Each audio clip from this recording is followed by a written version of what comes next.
मनाला वेदना देणारी आणि मनाला चटका लावून जाणारी ही अतिशय दुर्दैवी घटना आज महाराष्ट्रात घडली आहे. खरं म्हणजे असं कुणाच्या स्वप्नातही वाटलं नसेल की अजितदादा एवढ्या लवकर आपल्यातून जातील. ही महाराष्ट्रासाठी अतिशय दुःखद आणि दुर्दैवी घटना अजितदादांच्या जाण्याने झालेली आहे. खरं म्हणजे अजितदादा गेले अनेक वर्ष या महाराष्ट्राच्या राजकारणात नेतृत्व करत होते आणि अतिशय परखड स्पष्ट वक्तेपणा आणि प्रशासनावर असलेली त्यांची पकड आपण पाहिलेली आहे. प्रत्येक गोष्टीचा त्यांना बारीक अभ्यास करून बोलण्याची सवय होती आणि परखड स्पष्ट वक्तेपणा, निर्भीड, रोखठोक बोलणारे असले तरी सुद्धा त्याला चूक म्हणणारे असले तरी सुद्धा अतिशय मनाने ते निर्मळ होते. याचा अनुभव मी स्वतः घेतलेला आहे. त्यांच्यासोबत मी मंत्रिमंडळात देखील काम केलं. मी मुख्यमंत्री असताना त्यांनी उपमुख्यमंत्री म्हणून देखील काम केलं आणि जेव्हा मुख्यमंत्री मी असताना मुख्यमंत्री माझी लाडकी बहीण योजना किंबहुना इतरही योजना जेव्हा आम्ही सुरू केल्या तेव्हा आर्थिक जे काही घडी आहे किंवा आर्थिक तरतूद जी आहे ती अतिशय उत्कृष्टपणे उत्तमपणे त्यांनी त्यावेळेस केली आणि याचा अनुभव मला आहे. आणि एकदा करायचं ठरवलं की ते अजितदादा करायचे. करतो, बघतो, पाहतो असे शब्द त्यांच्या डिक्शनरीत नव्हते. व्हायचं असेल ते तात्काळ करायचे, नसेल त्याला नाही म्हणायचे. असा स्पष्ट वक्तेपणा या महाराष्ट्राने पाहिलेला आहे. मी असेन, मुख्यमंत्री देवेंद्रजी असतील, अजितदादा असतील, आम्ही टीम म्हणून काम केलोय, टीम म्हणून काम करतोय. आमच्या वेळाही कामाच्या वेगवेगळ्या, मी पहाटे उशिरापर्यंत काम करतो, अजितदादा पहाटे लवकर काम सुरू करतात, देवेंद्रजी दिवसभर काम करतात. आणि अजितदादांनी 6-6 वाजता देखील अपॉइंटमेंट दिलेल्या अधिकाऱ्यांनी आणि लोकप्रतिनिधींनी पाहिलेल्या आहेत. अतिशय वेळेचं महत्व आणि वेळेचं भान ठेवणारा नेता हरपलेला आहे. खरं म्हणजे काल परवाच आमची एका कार्यक्रमामध्ये भेट झाली. सरन्यायाधीश आपले भारताचे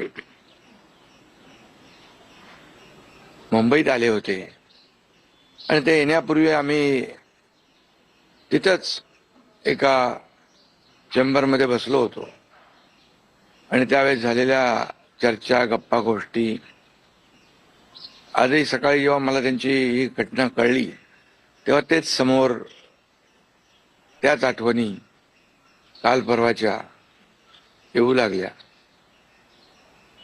खरं म्हणजे माझ्यापेक्षा ते राजकारणात देखील अनुभवी नेते, गेल्या अनेक वर्षापासूनचा त्यांचा अनुभव, वयाने देखील माझ्यापेक्षा ते मोठे होते माझ्या आणि अनुभवाने देखील. आणि म्हणून त्यांना राज्यातल्या अनेक विषयांचा गाढा अभ्यास होता. अनेक विभाग त्यांनी हाताळले होते.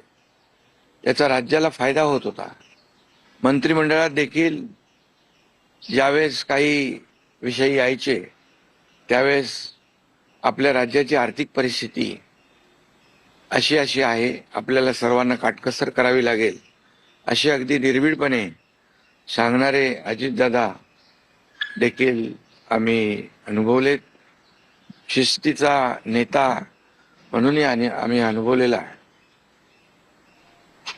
आणि त्यामुळे त्यांच्या जाण्याने फक्त पवार कुटुंबियांचंच नाही तर संपूर्ण महाराष्ट्राचं न भरून येणारं नुकसान झालेलं आहे.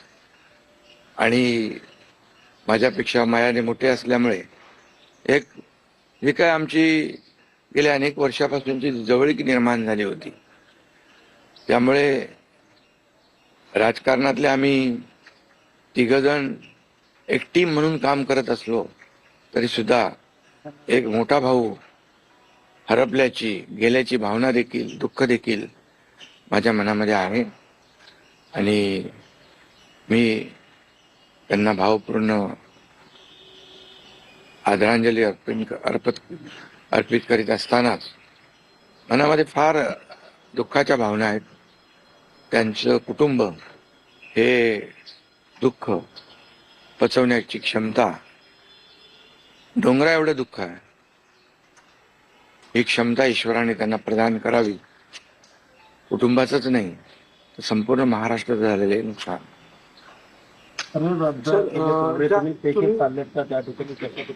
हा, मी आणि मुख्यमंत्री देखील आम्ही जातो आहे.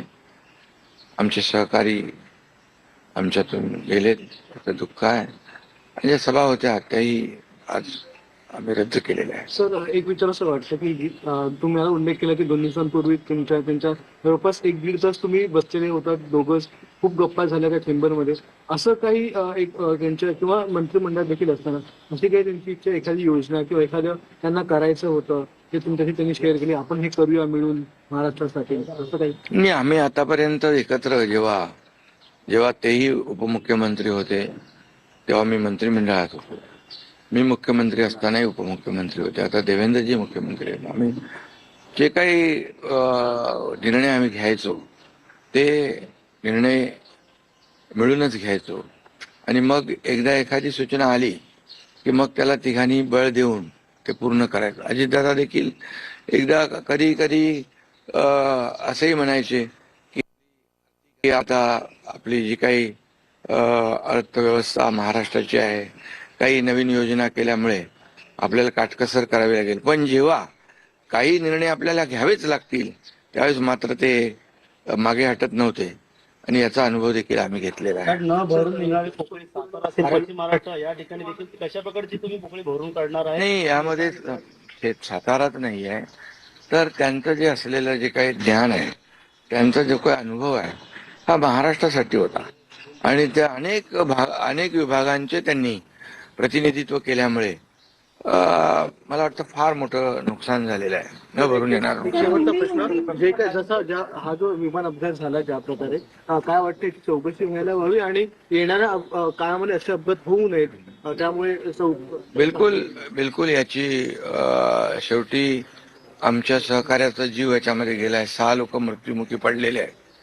त्यामुळे या विमान अपघाताची चौकशी नक्कीच व्हायला पाहिजे, नक्कीच होईल. कारण यापुढे देखील अशा प्रकारचे अपघात होता कामा नये, यासाठी हे गरजेचं आहे.